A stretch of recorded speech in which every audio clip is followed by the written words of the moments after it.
I just wanna share to you kung paano ko na-reach from 0 subscriber to 1,000 subscribers. So, this is my journey. So, first is you have to upload yung video kung saan ka passionate. Kung ano yung calling mo or kung saan ka masaya.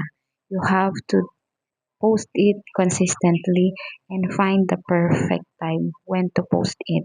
Ano ba yung gusto mo? Is it fashion? Is it about beauty? Or just like me, I post a lot about devotion in life because I want to God be part of my life every day.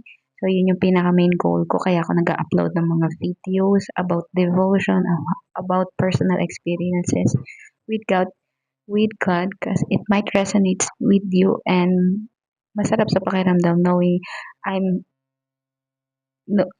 that I am with God even though I'm uploading videos about myself and about God, highlighting the word of God.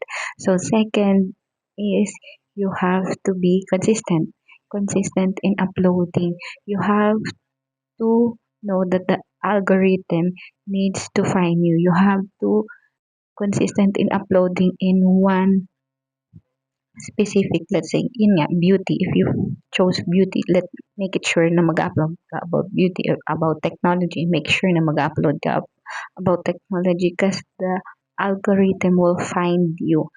Ikaw yung isasuggest niya sa other people, and if you are a YouTuber, number 3 is huwag kang susuko.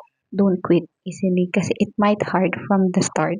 But I'm telling you, kung nagawa ko na reach ko yung 1,000 subscriber, for me, it takes me too long kasi I'm working. I just make a video every time when I'm available. But if you are focusing on uploading videos, if you are full-time content creator, mas reach out mo siya ng mas mabilis. And for me, what you love the most, yun yung gawin mo. Kasi minsan, it kind of feel na mababurn out ka, but then, kung ipapatuloy mo yung ginagawa mo, parang hindi ka na mapapagod, but still you are enjoying along the way. So, I hope you make this video make sense. I'll upload videos to help you how I gain, because the more subscriber I have, the more people na mas makikilala si Jesus sa buhay nila, sa buhay ko. So, see you in my next video. Bye and God bless!